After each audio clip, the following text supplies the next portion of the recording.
나중된 자를 먼저 되게 하시는 하나님. 다시 한번 시작. 나중된 자를 먼저 되게 하시는 하나님. 아멘.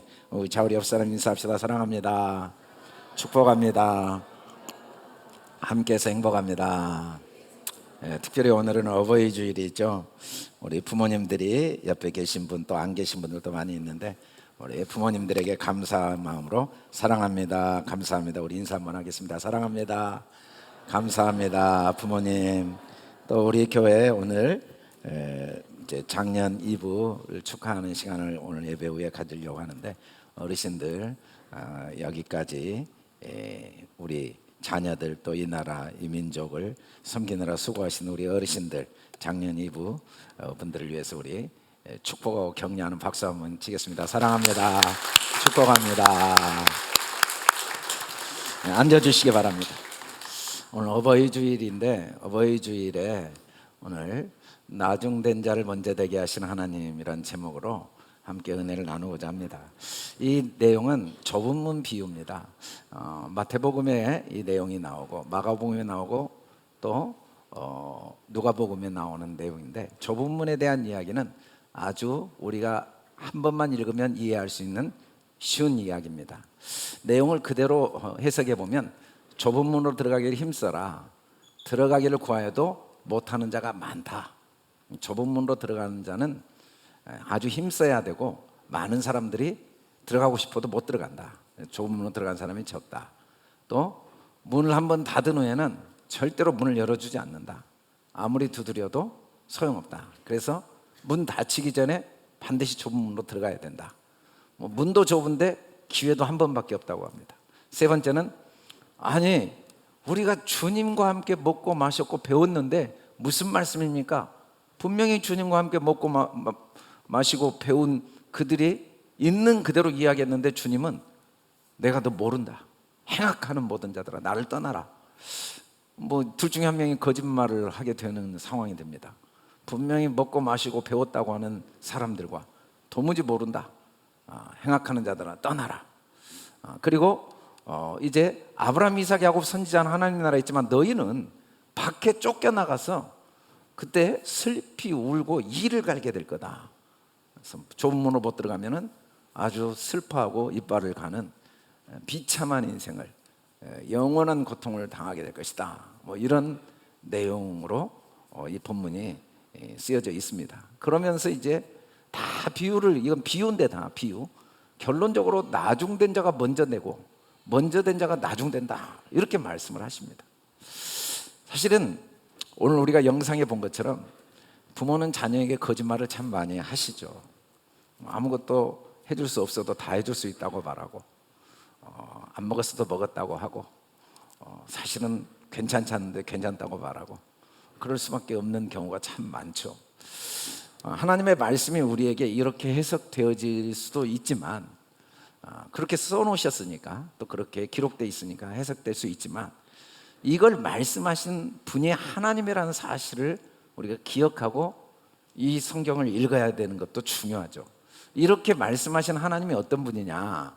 하나님은 구원이 사람에 의해서 좌우되지 않는다는 걸 계속 강조합니다. 오직 구원은 하나님과 어린 양께 있다.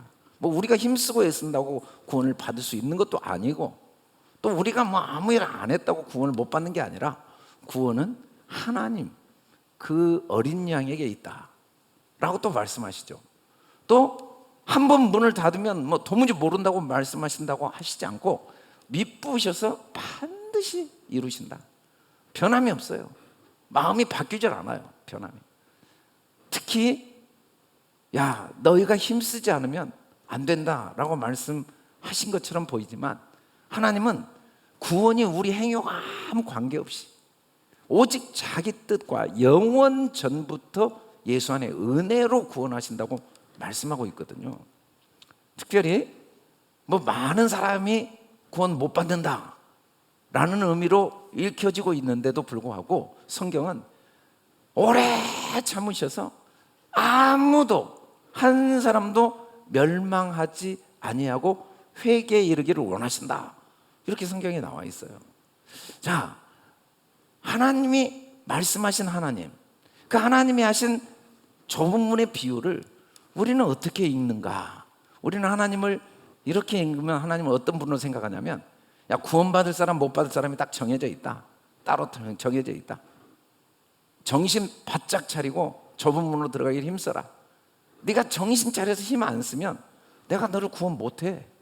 그렇게 우리는 하나님이 말씀하신 것으로 읽는다는 거죠. 더군다나 아무도 멸망받기를 원치 않는다는데 우리가 읽을 때는 구원받을 사람 아주 적어. 멸망받을 사람 너무 많아.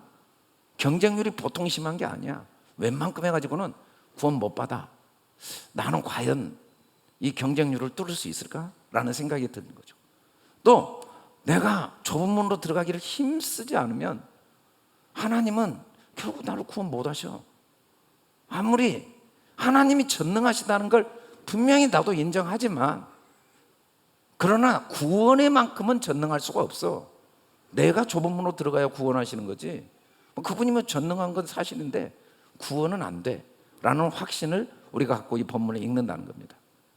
우리는 이렇게 성경을 읽으면서도 하나님이 하신 말씀인데도 그 하나님이 어떤 분이신가를 성경이 말하는 하나님에 대해 관심이 없고 그냥 내가 상상한 하나님으로 본문을 읽을 수밖에 없는 한계가 있는 거죠. 그래서 결국 이 본문은 야, 누구는 구원받고 누구는 구원받지 못한다, 그런 말씀으로밖에 안 보인다는 거예요. 야, 그럼 누가 좁은 문으로 들어가지? 나나? 저 사람이나? 우리 아들은 넓은 문인가? 우리 아내가 좁은 문인가? 나는 계속 넓은 문으로 가는가? 그런 것으로밖에 보이지 않는다는 거죠. 그러나 성경은 누가 구원받고 못 받는 이야기를 할 필요가 없어요. 하나님은 하나님이 계획하신 일을 완벽하게 이루시기 때문에 뭐 누가 구원 못 받는다 받는다 말할 필요도 없고, 또 누가 구원 받는다 못 받는다에 대한 내용이 성경에 기록돼야 될 이유가 없는 게, 하나님이 하시는 일을 못 이루실 게 없거든요. 이 성경은 어떤 내용이냐면 사실은 누구 이야기가 아니라 말세를 만난 나를 깨우치기 위한 이야기. 이 말세는 예수님을 믿고 거듭나서 옛사람이 죽고 새 생명을 얻은 순간이 말세입니다. 말세. 그게 끝이에요. 세상 끝. 내가 죽고 내가 사는 것. 나를 새롭게 태어나게 하신 하나님의 자녀들을 깨우치기 위해서 기록된 거예요. 이 성경은 사실은 전적으로 하나님의 자녀들에게 하나님이 깨우치게 기록된 겁니다. 불신자들은 야, 넓은 문으로 가는 사람 많아, 구원 못 받아. 불신자들에게 그 이야기를 할 필요가 뭐가 있지도 않는데, 이건 하나님이 마치 자기 자녀를 부모가 뱃속에서부터 하나하나 깨우치잖아요. 밥 먹는 것, 옷 입는 것, 칫솔질하는 것, 세수하는 것, 걸어가는 것, 친구 만나고 사회생활하고 직장생활을 가는 과정 하나하나를 가르치고 깨우쳐 가듯이 하나님이 우리, 말세를 만난 우리, 하나님의 자녀를 깨우치기 위한 본보기예요. 누구? 전부 내 이야기예요. 성경 66권은 다 내 이야기예요. 나를 깨우치는 내 이야기. 누구를 이야기한 게 아니고 바로 나 자신을 하나하나 가르쳐 주시는 말씀이죠.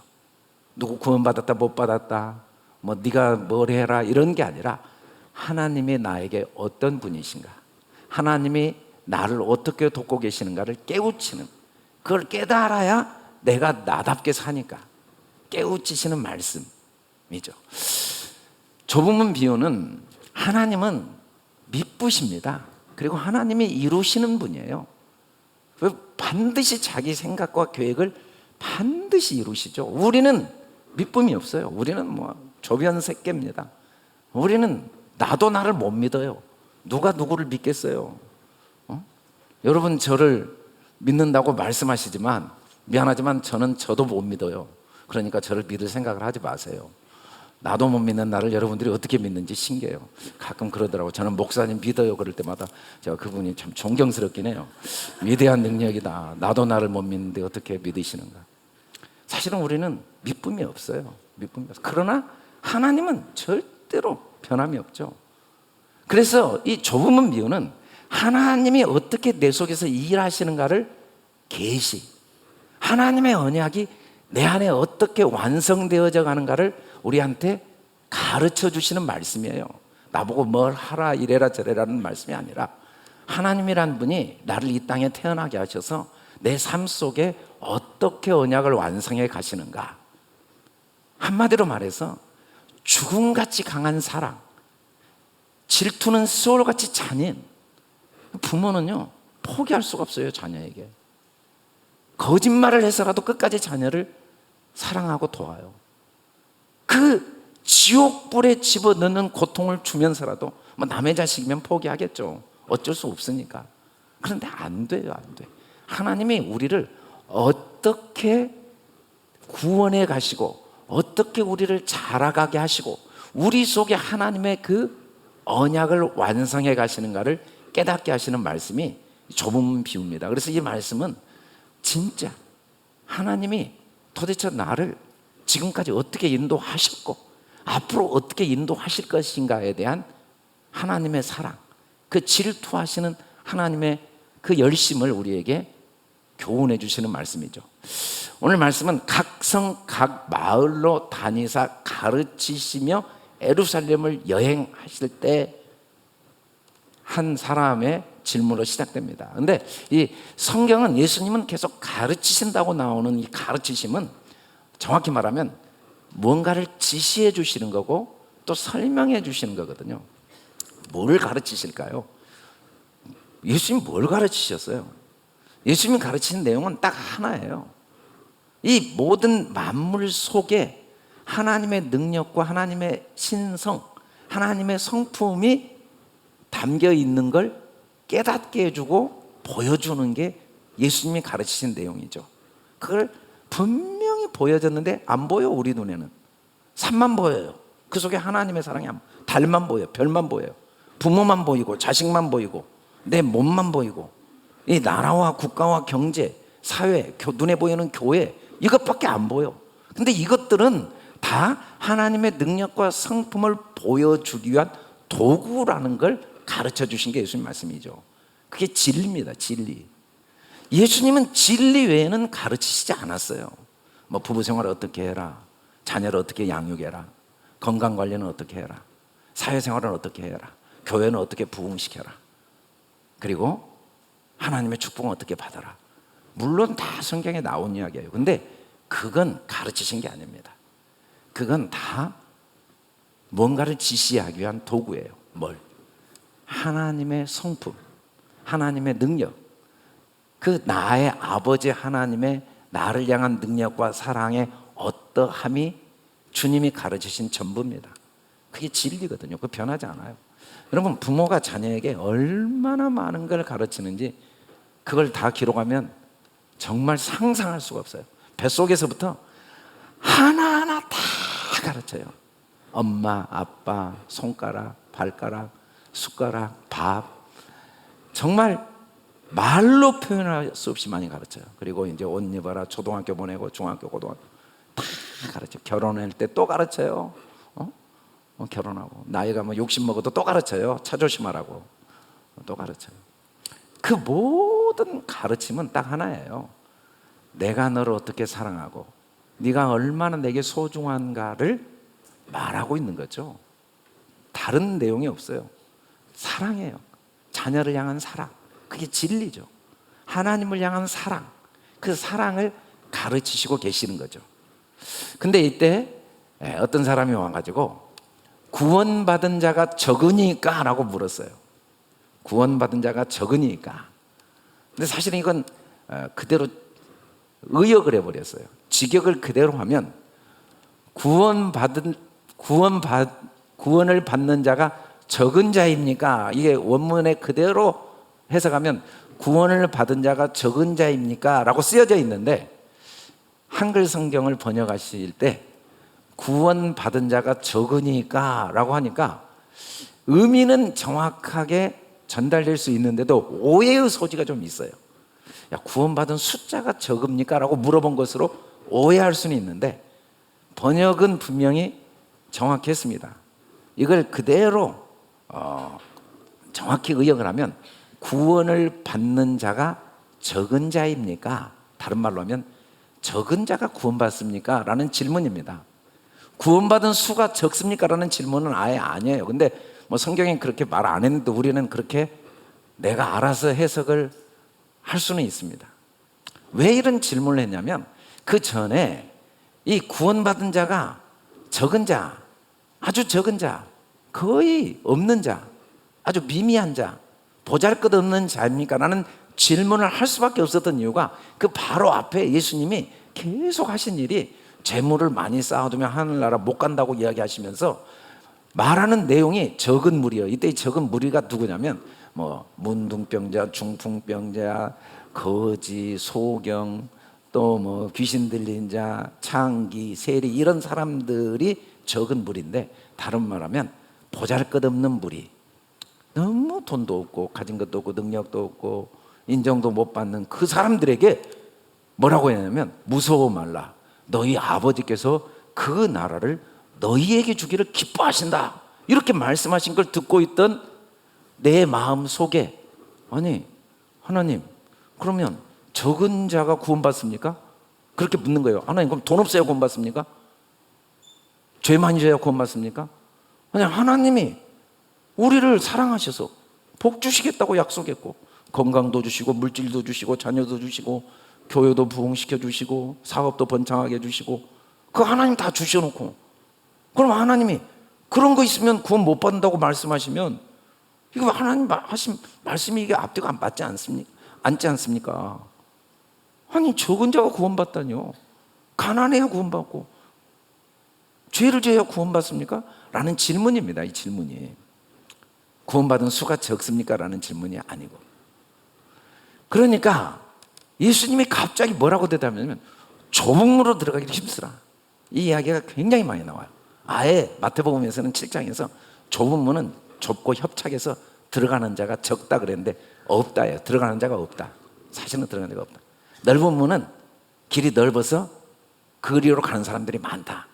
그때 없다 많다도 숫자가 전혀 아닌데도 우리는 그냥 무조건 숫자로 생각하죠. 좁은 문으로 들어가기를 힘쓰라 라고 할 때 이 좁은 문은 스테노스는 원래 그 단어가 명사가 동사 똑바로 서다라는 동사에서 왔는데 좁은 문으로 들어가기 힘쓰라 이 말은 똑바로 서기를 힘쓰라 그 말이에요. 똑바로 서기를. 왜냐하면 우리는 다 누워 있거든요. 누워 있어요. 다 누워 있다는 건 죽어 있는 거예요. 똑바로 서라 이 말은 살기를 힘써라 살아나라. 근데 죽은 자가 어떻게 스스로 살겠어요? 사실은 좁은 문으로 들어가기 힘쓰라라는 말을 예수님이 뭐라고 비유를 했냐면 부자가 천국에 들어가기가 어려운데 낙타가 바늘 구멍으로 들어가는 것이 훨씬 쉽다. 부자 좁은 문으로 가면 어떻게 들어갑니까? 그래서 아예 제자들이 물어보죠. 너무 놀래가지고 그럼 누가 구원을 받습니까? 어떻게 좁은 문으로 들어갈 수 있습니까? 낙타가 바늘게 들어가는 게 훨씬 쉽다는데 누가 구원받습니까? 그랬더니 사람으로는 할 수 없다. 이게 좁은 문으로 들어가기 힘쓰라는 의미입니다. 절대로 너희는 똑바로 못 쓴다. 너희는 똑바로 쓸 수 없어.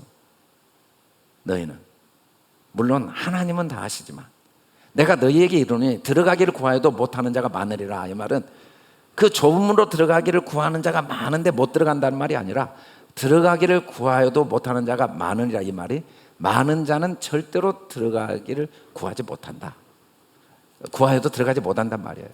여러분 인간은 너무 많습니다. 너무 많아요. 우리는 전부 다 가진 게 너무 많습니다. 내 인생, 내 시간, 내 자녀, 내 생각, 내 계획, 내 뜻, 내 꿈, 내 감정, 내 상처, 내 기쁨, 내 영광, 내 억울함, 내 부모, 내 자녀, 내 아들, 내 뭐 사업, 내 인생, 내 시간, 뭐 아주 내 걸로 꽉 찬 많은 자들이죠. 우리는 많은 자들이에요. 많은 자들은요, 저도 목사 해보는데 목사 30년을 해도 천국 없어요. 내 안에 많으면 내 거라는 생각. 이 내가 많은 자이면요, 교회가 아무리 부흥하고 뭐 성도들이 목사님 해도요, 천국 하나도 없어요. 못 들어가요. 천국을 못 들어가요. 적은 자만 들어가요. 신기해요. 천국은. 많은 자는요, 아무리 두드려도 뭐 철야 기도를 하고 성경을 다 읽고 해도 못 들어가는 건 못 들어가는 거예요. 안 돼요. 신앙생활 열심히 해도 안 돼요. 안 되는 건 안 되는 거예요. 그 영원 깊은 곳에 천국이 없는 건 어쩔 수 없는 거예요. 있는 척 할 수는 있어요. 저도 목사니까 뭐 설교를 해야 되니까 있는 척하고 설교할 수는 있는데 내 안에 없는 건 어쩔 수 없는 거예요. 많은 자는 없어요. 많은 자는 아무리 구하여도 못 들어갑니다. 못 들어가. 좁은 문은 우리 힘으로 못 들어가요. 죄와 허물로 누워있는 자가 어떻게 혼자 일어납니까? 주님이 살려주시지 않으면 못 들어가는 거죠. 그러니까 이제 좀 더 자세히 설명해 주기 위해서 뭔 이야기를 하냐면, 집주인이 일어나 문을 한 번 닫은 후에 너희가 밖에 서서 문을 두드리면 주여 열어주소서 하면 그가 대답하여 이르되 나는 너희가 어디에서 온 자인지 모른다고 딱 잡아댄다는 거예요. 일어나 한 번 문을 닫는다는 한 번은 숫자가 아니고 원어는 꽉 닫는다. 완전히 닫아버리고 문을 완전히 닫아버려. 한 번 닫으면 더 이상 열리지가 않아요. 한 번 완전히 닫아버린 후에는 아무리 문을 두드리고 열어주라고 해도 절대로 모른다는 거예요.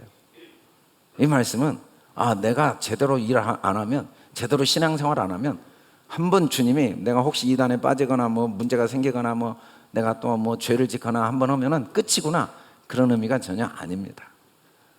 한 번 문을 닫아버린 건 뭐냐면 내 마음에 나를 믿게 하신 하나님의 은혜가 임해서 거듭난 상황이에요. 주는 그리스도시요 살아계신 하나님의 아들이니다. 하나님이 나의 아버지인 게 깨달아진 사람. 마치 육신의 자녀가 한 번 태어나 버리면 그 천륜을 어떻게 끊을 수 있겠습니까? 한 번 태어나면 영원히 내 자녀예요. 내 핏줄인데 어쩌겠어요. 하나님이 우리를 거듭나게 하신 사건, 딱 주는 그리스도요 살아계신 하나님의 아들이십니다 라고 고백해버린 그 순간 비로소 많은 고난받고 죽임당하고 3일에 살아날 걸 비로소 나타내시는데, 이때 나타낸 게 뭐냐면 이제는 자기를 부인하고 자기 십자가를 지고 나를 따르게 하시는 거죠. 하나님의 자녀가 된 순간에 그때부터 하나님은 우리를 포기하지 않습니다. 우리가 다시 세상 것에 관심을 가져도 절대로 그걸 열어주지 않아요. 우리가 예수 믿기 전에는 보이는 것을 기초로 우리를 인도하실 수밖에 없죠. 그 썩어질 것, 그 어둠의 일들을, 이 세상 것들을 우리에게 주실 수밖에 없어요. 그게 가짜인데, 거짓말인데 거짓말을 하실 수밖에 없어요. 그게 진짜라고. 우리가 그 진짜인 줄 알고 살아왔죠. 그러나 이제 거듭난 다음에는 하나님은 우리를 우리의 구하는 것을 주시지 않아요. 하나님의 뜻대로 우리를 도우시죠. 그게 부모거든요. 자녀가 아무리 원해도요, 남의 자식이면 하다 포기하겠지만 자기 자식은요, 방법을 어떻게 동원해서라도 포기할 수가 없어요. 물론 포기하고 싶은 때가 있을 수는 있어요. 부모도 사람이니까 아이고 나도 더 이상 못하겠다 라고 생각도 하고 결심도 해보지만 그게 안 돼요. 아무리 문을 두드려도 너희가 어디에서 온지 알지 못한다, 이 말은 더 이상 너는 이 어둠의 자녀, 육신에 속한 자가 아니고 하나님의 자녀, 나의 자녀. 이제 이 사람들이 구하는 건 다 뭐냐면, 많은 자가 구하는 건 뭐냐면 문 밖에 있는 걸 구하거든요. 문 밖에 있는 것, 문 밖에 있는 것. 하나님의 나라 것을 구하질 않아요. 먼저 그의 나라 의를 구해야 되는데 이방인들이 구하는 걸 구해요. 뭘 먹을까, 뭘 마실까. 근데 예수님이 그랬거든요. 너희는 무엇을 먹을까, 무엇을 입을까 구하지 마라, 이 말은 그건 내가 절대로 안 열어준다. 그건 안 열어준다. 그건 이방인들이 구하는 거다. 도무지 어디서 온지 알지 못하는 이방인들이 구하는 거다. 너희는 먼저 그의 나라와 의를 구하라. 이제 그러면 내가 모든 걸 더해줄 것이다. 내가 앞으로 건강도 주고 자녀도 주고 물질도 주고 또 뭐 교회도 주고 사업도 주고 뭐 인생에 많은 걸 주겠지만 그건 다 그의 나라, 그의 의, 너를 어떻게 사랑하시고 그 속에 어떤 하나님의 은혜가 있는지를 깨닫게 하기 위한 도구로 주신 거지, 그 자체가 너에게 목적이 되도록 준 게 절대 아니다. 포기할 수 없는 거예요. 하나님은 우리가 아시거든요. 하나님은 솔로몬의 영광을 얻어도 그의 나라, 하나님의 의, 나를 향한 하나님의 그 신실하신 사랑을 깨닫지 못하면 아무 소용이 없다는 걸 너무 잘 아시는데 어떻게 포기할 수가 있겠어요? 절대로 모른다고 단호하게 거절하는 거죠. 그때 너희가 말하되, 이 너희는 우리 안에 있는 옛사람, 본성이죠, 본성. 우리는 주 앞에서 먹고 마셨으며 또 길거리에서 주님이 가르쳐 주신 대로 했습니다. 주님이 기도하라고 했고, 주님이 결혼시켰고, 주님이 자녀 주셨고, 주님이 교회 세우라고 했고, 주님이 부흥하라고 했고, 주님이 전도하라고 했고, 주님이 헌금하라고 했고, 그래서 열심히 했어요. 그리고 주님이 다 주신 것으로 했고, 주님이 하라고 해서 내가 뭐가 잘못했는데, 내가 원하는 게 뭐가 문제입니까? 다 주님이 시킨 대로 했는데, 사실은 우리 마음에 하나님 왜 나를 사랑하신다면서 이럽니까? 주님이 나에게 복 주시겠다고 하시지 않았습니까? 주님이 가르쳐 주시지 않았어요? 기도하라고 주님이 하시지 않았어요? 주님이 번성케 하시겠다는 말씀 주님이 하시지 않았어요? 그 질문이 나오죠. 질문이. 이 질문은 마태복음에서 똑같은 질문이 나오는데 그 배경은 어떻게 나오냐면, 주여 주여 하는 자마다 천국에 못 들어간다, 아버지 뜻대로 행하는 자라야 들어간다 라고 하니까 이때도 질문을 하거든요. 그날에 이 많은 사람이 숫자가 많은 게 아니라 내 안에 있는 많은 사람, 내가 주인 된 사람이 이르되, 주여 주의 이름으로 선지자노라며 주의 이름으로 귀신 쫓아내며 주의 이름으로 많은 권능을 행하지 아니하니까. 이 사람들은, 많은 사람들이 다 자기가 했다고 생각하거든요. 자기가 했다고. 내가 했어요. 내가 전도했잖아요. 내가 말씀 전했잖아요. 내가 귀신 쫓아내, 내가 사람 도왔잖아요. 내가 엄청난 능력을 행했잖아요. 교회도 건축하고 전도도 하고 선교도 하고 내가 다 했잖아요. 다 주님이 도와주셨는데 나보고 천국 못 들어간다면, 이때 천국 못 들어간다는 건 죽어서 천국 못 들어가는 게 아니에요. 지금 내 안에 천국이 없는 거예요. 지금 천국 없는 사람이 죽어서 천국 가겠습니까? 지금 천국이 없다는 거예요. 천국이 없. 그 말을 주님이 하셨는데 이해를 못하니까, 아니 내가 목사인데 내가 지금까지 예배를 빠진 적이 있습니까? 내가 새벽 기도를 빠진 적이 있습니까? 내가 성경을 얼마나 열심히 연구하고 설교를 했는데 나보고 못 들어간다고 하면, 더군다나 주여 주여 향기교회 큰일이야. 왜 새벽마다 나와서 주여 주여 하는지. 못 들어간다고 하는데. 그런 의미는 전혀 아니죠. 그런 의미. 여기서 말씀하신 많은 사람들은 항상 내가 뭔가를 했다고 생각하는 사람들, 그 사람들이 마음의 천국을 누릴 수 없는 걸 깨우치시는 말씀이죠. 깨우치시는 말씀. 주님은 오히려 뭐라고 했냐면, 그가 너희에게 말하여 이르되 나는 너희가 어디서 왔는지 알지 못하노라. 행악하는 모든 자들아 나를 떠나가라. 이건 행악입니다. 행악. 아디키아라는 행악은 불법, 부정직한 행동인데, 원래 이 동사의 어원은 데이크니오라는 헬라어에서 나왔는데, 보여주다, 나타내다 에서 나온 게 행악입니다. 여러분, 보여주는 게 행악이에요. 어떻게? 보여준 대로 보여주는 게 행악입니다.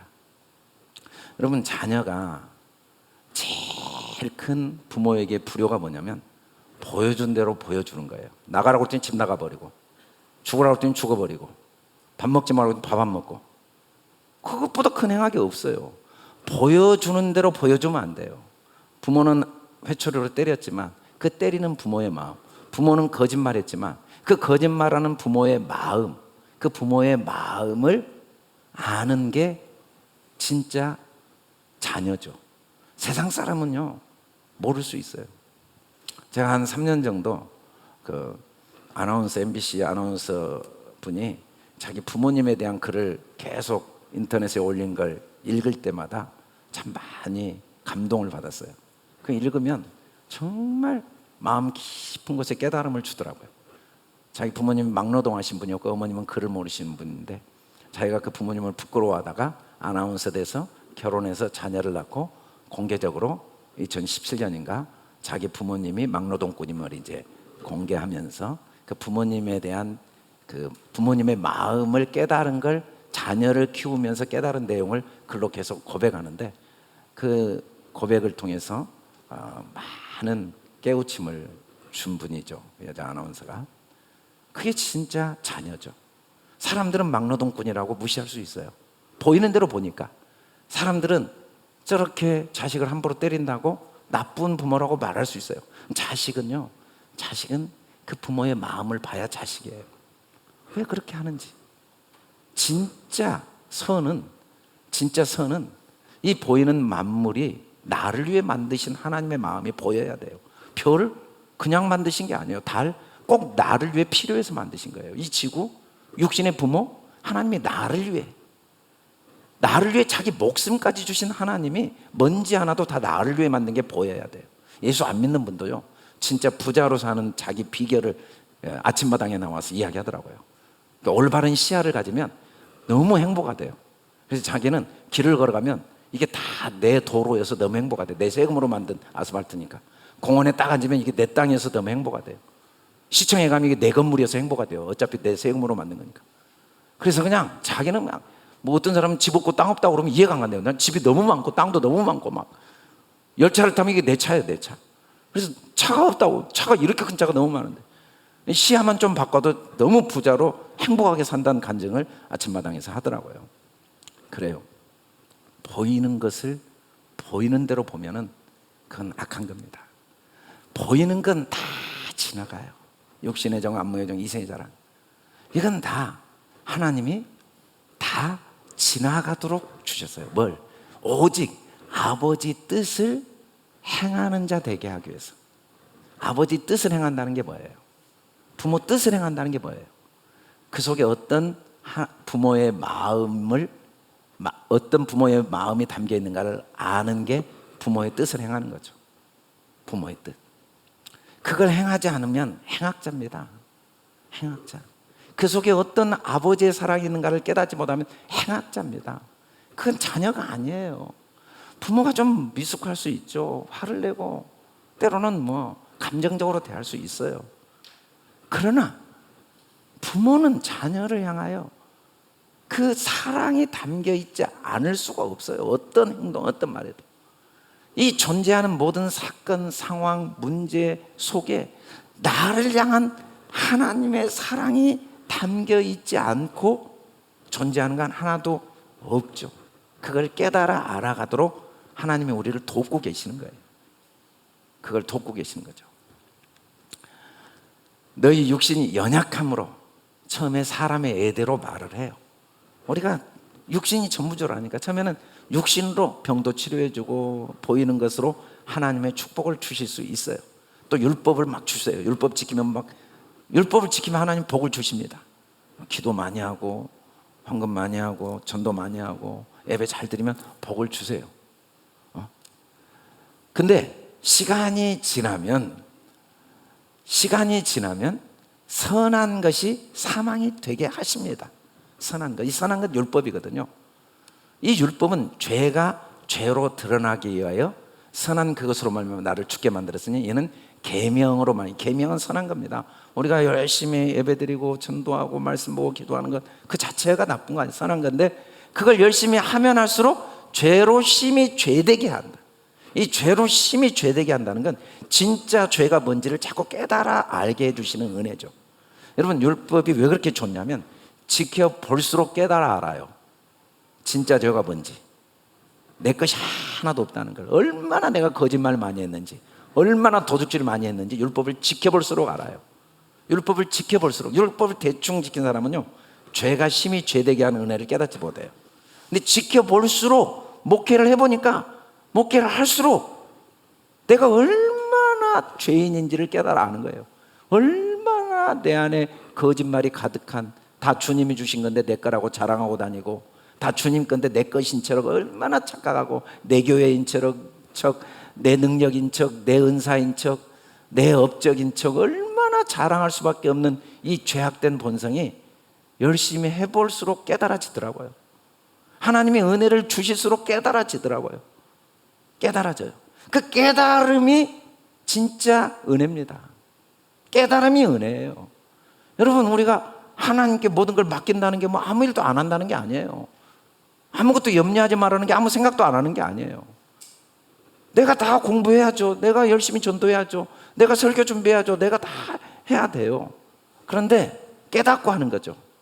이 설교를 준비하는 걸 통해 어떻게 하나님이 나에게 그의 사랑을 깨닫게 하시는가를 깨닫는 게 주님께 맡기고 하는 거예요. 사업을 열심히 하면서 잘 되고 안 되고가 내 중심이 아니라 이 사업을 통해 어떻게 하나님이 하나님의 사랑을 내게 깨닫게 하시는가를 깨달아 가는 게 하나님께 맡기고 사업하는 거예요. 깨닫지 못한 사람들은 맨날 판단해요. 이거 좋아? 이거 나빠? 이거 안 되면 어쩌지? 이거 잘 되면 좋고 나쁨, 뭐 기분 나쁘네, 기분 좋네, 누가 오르네, 누가 그러네. 이게 다 맡기지 못한 박해 있는 사람들의 삶이죠. 맡긴 사람들은요, 열심히 하면서도 그 속에 어떤 하나님의 사랑이 있는가를 깨달아 알아가니까 일이 하나도 문제가 안 돼요. 결과가 문제가 안 되고 지나간 과거도 문제가 안 되는 거죠. 만일 우리가 죄 없다고 말하면 스스로 속이고 진리가 우리 속에 있지 아니하지만 우리가 죄를 자백하면 이 죄를 자백한다는 게 내가 뭐 누구한테 화를 냈는데 뭐 잘못했다 그런 수준이 아니고 죄가 심히 죄되게 한 걸 깨닫고 자백하는 겁니다. 죄가 심히 죄되게 하는 거. 정말 하나님의 은혜 아니고는 살 수가 없구나. 틈만 나면 또 많은 자가 되는구나. 내 힘으로는 적은 자가 될 수 없구나. 진짜 하나님의 은혜로 내가 살아왔고 앞으로도 어차피 내가 걱정할 게 하나도 없구나. 나는 어차피 많은 자로 살겠지만 그걸 통해 또 깨닫게 하시고 내가 또 잘하면 교만해져서 그걸 통해 깨닫게 하시고 내가 못하면 넘어져서 그걸 통해 깨닫게 하시고 진짜 하나님을 믿는다는 게 이렇게 좋은 거구나.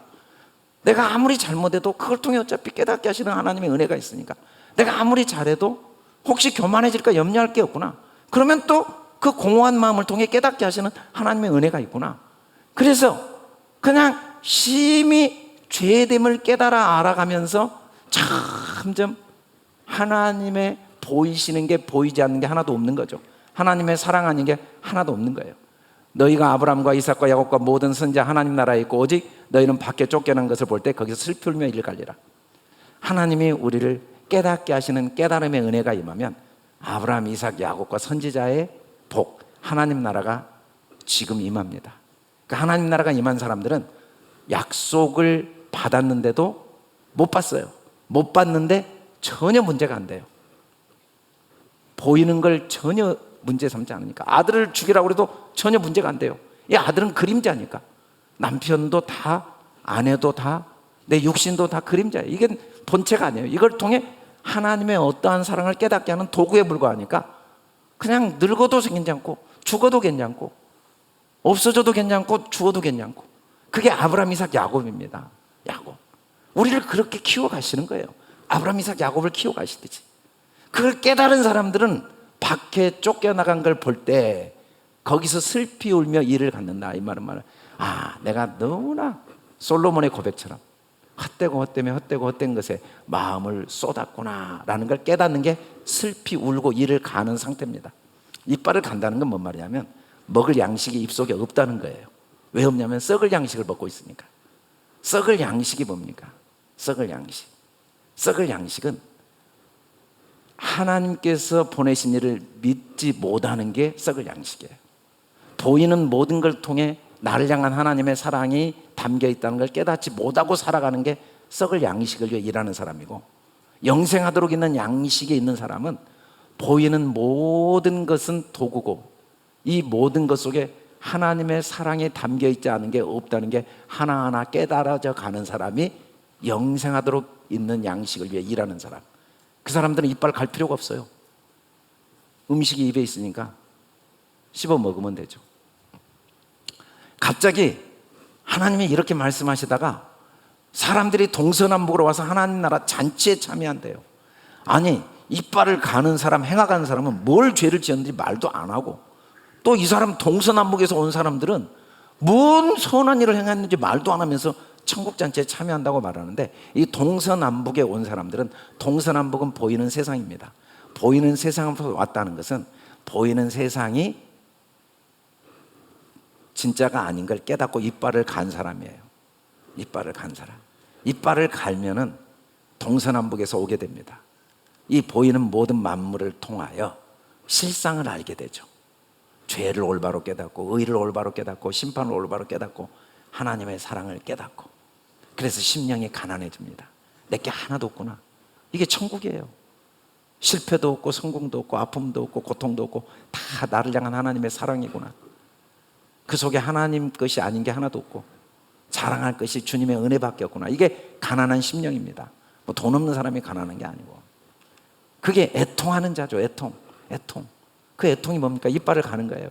야, 내가 보이는 것을 소망하고 살아서 그렇게 괴로워하고 원망하고 후회하고 자책하고 이 주어진 소중한 시간을 허비했구나 하는 걸 깨닫는 자, 그 자체가 천국입니다. 깨달음이 천국이에요. 그 자체가. 그게 동서남북에서 오는 사람들이죠. 하나님은 우리를 이 사건들, 상황과 세상 일들을 통해 이렇게 한 걸음 한 걸음 동서남북에서 나오도록 깨닫게 하시는 과정에서 때로는 행악자라고 책망하시고, 때로는 내쫓고 문을 닫아버리고, 때로는 이빨을 갈게 하시죠. 그것이 우리를 향한 하나님의 사랑입니다. 그래서 결론적으로 뭐라고 이야기하냐면, 나중된 자가 먼저 되고 먼저 된 자가 나중된다. 이 나중이 에스카토스가 종말이란 뜻입니다. 가장 낮은 최고. 먼저가 프로토스가 시작, 가장 높은 최고의 지위. 나중은 가장 낮은 겁니다. 나중. 근데 그게 먼저가 돼버려요. 그게 가장 높은. 우리는 보이지 않는 것은 너무 하찮게 생각해요. 보이는 게 전부예요. 먼저가 최고예요. 그러나 하나님의 은혜가 임하면 보이지 않는 게 최고입니다. 보이는 건 이제 아무 의미가 없어요. 얻었다, 이루었다, 다 도구들이니까. 내 아내, 내 남편, 내 자녀, 내 교회, 내 몸, 내 인생, 내 과거, 내 미래, 아무것도 아니에요. 다 하나님이 나를 사랑하셔서 그 사랑을 깨닫게 해주신 도구에 불과하니까 모든 게 감사죠. 모든 게 감사해요. 사랑을 깨닫는 순간 그건 이제 그 먼저 된 게 나중돼 버리고, 내가 아무 의미 없이 가치 없이 생각했던 보이지 않는 아버지의 사랑과 그 나라가 내게 먼저 최고가 돼서 그 어디나 하늘나라를 누리게 된 그 수준으로까지 인도해 가시는 하나님의 손길이 저와 여러분의 삶 속에 한순간도 빠짐없이 계속 주어지고 있다는 거예요. 아브라함에게 이르되 여종과 그 아들을 내쫓으라. 이스마엘이 분명히 먼저 된 자인데 쫓으래요. 이스마엘 쫓아야 돼요. 왜? 이삭이 그의 아들이니까. 또 이삭을 쫓으래요. 그래야 진짜 이삭을 얻으니까. 보이는 이삭을 죽여야. 두 국민이 우리 태중에 있구나. 여러분, 에서와 야곱은 내 속에 있어요. 에서가 따로 있고 야곱이 따로 있는 게 아니에요. 우리 안에 두 개가 항상 있어요. 근데 큰 자가 어린 자를 섬기게 합니다. 이 큰 자가 에서거든요. 에서. 섬기는 영으로 구원받을 상속자를 위해 섬기라고. 이 천사는, 사실은 모든 천사는 보이는 모든 것이 하나님의 천사들입니다. 우리가 천사 그러면 날개 달린 천사만 천사인 줄 알았는데, 히브리서 이 천사, 모든 천사는 이 해, 달, 별, 눈에 보이는 부모님 다 천사들이에요. 뭘? 하나님의 사랑을 깨닫게 도우시는, 섬기는 도구들이죠. 섬기라고. 살리는 건 영이고 육은 무의가다. 이 육을 통해 살리는 영, 아버지의 사랑을 깨닫는 게 영생이죠. 영생. 말라기서는 결론적으로 이렇게 말합니다. 너희를 사랑했다 했더니, 언제 사랑했습니까? 했더니 내가 야곱을 사랑하였고 에서를 미워한 것. 이게 뭡니까? 먼저 된 자를 나중되게 하고 나중된 자를 먼저 되게 하는 게 진짜 사랑입니다. 보이는 걸 통해 나를 향한 하나님의 사랑을 깨닫게 하시는 그 하나님의 가르치심, 그 하나님의 열심, 그 하나님의 미쁘심, 그 하나님의 신실하심이 우리의 삶의 영원부터 영원까지 한순간도 포기하지 않고 나를 향한 그 예서를 미워하시는 사랑으로, 때로는 예서를 먼저 건강한 옷도 주시지만 그 자체가 목적이 아니고 야고, 진짜 명분, 진짜 보이지 않는 나를 향한 하나님 사랑을 깨닫게 하는 그 목적으로 주셨기 때문에 우리가 주신 건강, 주신 물질, 눈에 보이는 것들의 축복도 누리지만 나이가 들어가며 축복, 늙어가며 축복, 육신이 죽음의 축복도 누릴 줄 아는 그런 하나님의 사람으로 우리를 키우시는, 먼저 주신 것도 복이지만 나중된 걸 먼저 되게 하시는 은혜, 먼저 된 걸 나중되게 하시는 은혜, 일이 뜻대로 되지 않는 은혜, 나이가 들고 이제는 생각도 흐리흐리해지고 몸도 마음대로 움직이지 못하고 언젠가는 한 줌의 흙으로 들어가 버려야 되는 그 은혜도 함께 누리는 하나님의 자녀가 되기를 원하시는 그 하나님의 마음을 오늘 비유를 통해 우리에게 말씀하고 계십니다. 우리 어르신들, 이 나중된 자를 먼저 되게 하시는 은혜를 나의 들어감과 함께 누리실 수 있기를 주님의 이름으로 축원합니다. 아멘. 우리 다 같이 일어나 선포하신 후에 우리 이 시간에는 우리 유정현 집사님이 나오셔서 여러분들을 위한